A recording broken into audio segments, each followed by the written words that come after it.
There are other thinking patterns like polarizing. Polarizing is what we call black and white thinking, all or nothing. These are people who are very deterministic. So they say if you do this, then this must be the answer. They are very rigid. They find a lot of trouble moving their minds into the gray area. And let me tell you, my friend, that life actually happens in the gray area. It doesn't happen in the black and white. So people who are black and white, all or nothing thinkers, this is what they say they do. So there is, if they come and experience grace as a gracious person, loving person, kind person, then they praise you, they raise you up, they feel great about you. Then the other time, grace makes a mistake. Oh, they demonize you. They say that you are evil. You are the scum of the earth. That is black and white thinking. It becomes very difficult to live or to deal with people when you think of them as black or white, because most of us are gray. We have our good and we have our bad, and so we need to see each other as a combination of both, because people are not perfect. Then the other thing we know about polarizers is that they are judgmental. If you do something wrong, they are unable to let it go. They want explanations, and these explanations, they never are enough. So if you believe somebody is bad, what do you want them to do to prove to you they are good? Because people are neither good or bad. People are both, because we are people who make mistakes. There is nobody who is perfect, neither is life perfect. And if you're not careful, what happens is that you can develop the narcissism way of thinking, because you expect yourself and others to be perfect, and when they are not, you punish them.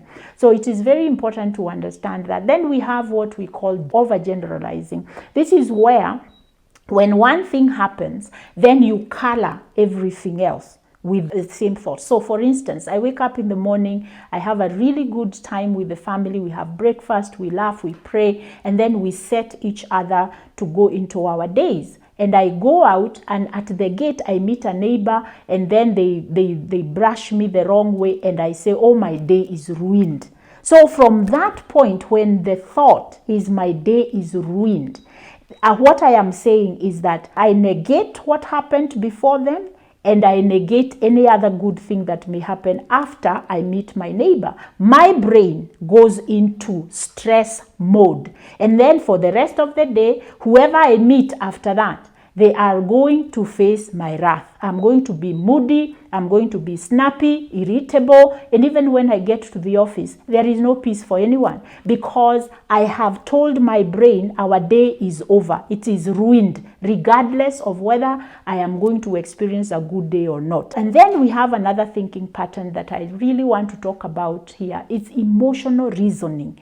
Our brain has your emotional brain, and you also have your logical brain. So what happens when you are triggered by a negative thought?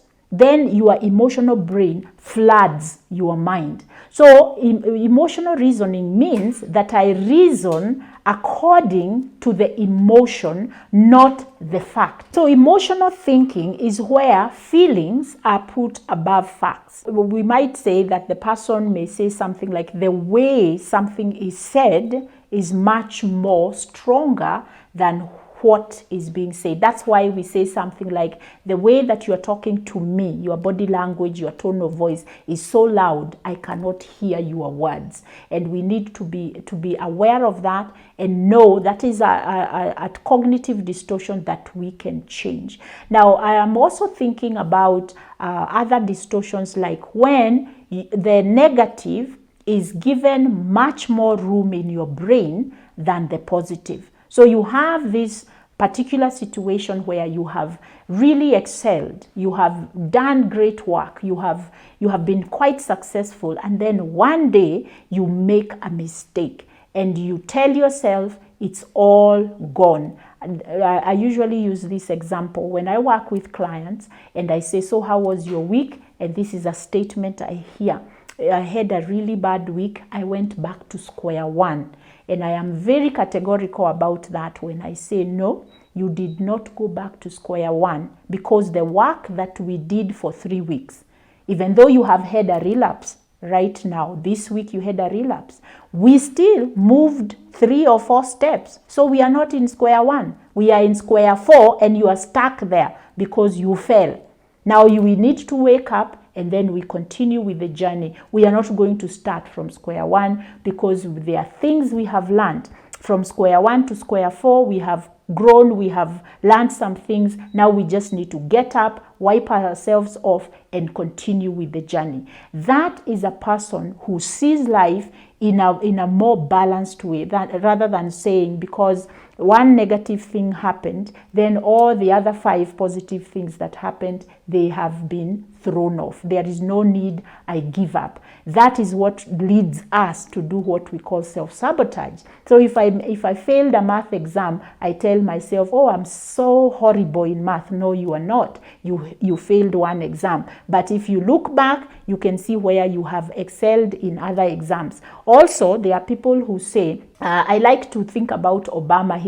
When he was running for presidency in 2008, and his slogan was, yes, we can, yes, we can. And so with this cognitive distortion, when your brain tells you, no, you can't, your brain is lying to you. You need to remind your brain, yes, I can. So your logical brain, you bring it in to bear on to your emotional brain, so that you stay away from now what I'm calling the overgeneralizing, that because something went wrong today, then I will never be able to do anything. And at this point, I should say there are words which trigger cognitive distortions. Words like should, I should, I must, could have, should have, and also this absolute word. Usually, you never, you always, those kinds of things. You have to understand that they trigger your brain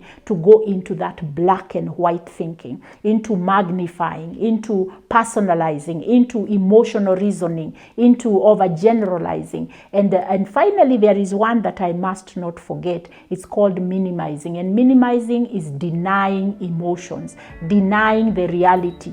And sometimes you find someone, something really bad happens, or something really exciting happens, but they have no emotions, they have no opinion, they're just like, So that is on that level of minimizing, and we need to overcome that by realizing that when life happens, there are times when we need to be happy, and there are times when we need to be sad, and all of that is acceptable.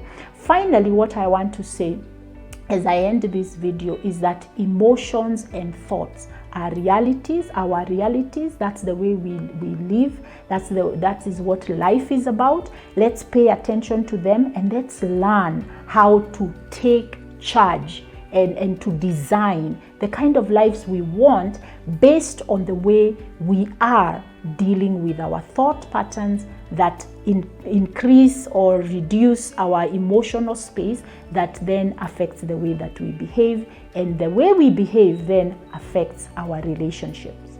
Until next time, subscribe to my channel, share it with your friends, tell them what great content you are getting over here. Call me, get on my website, and let me know how I can support you as you seek to have good mental health.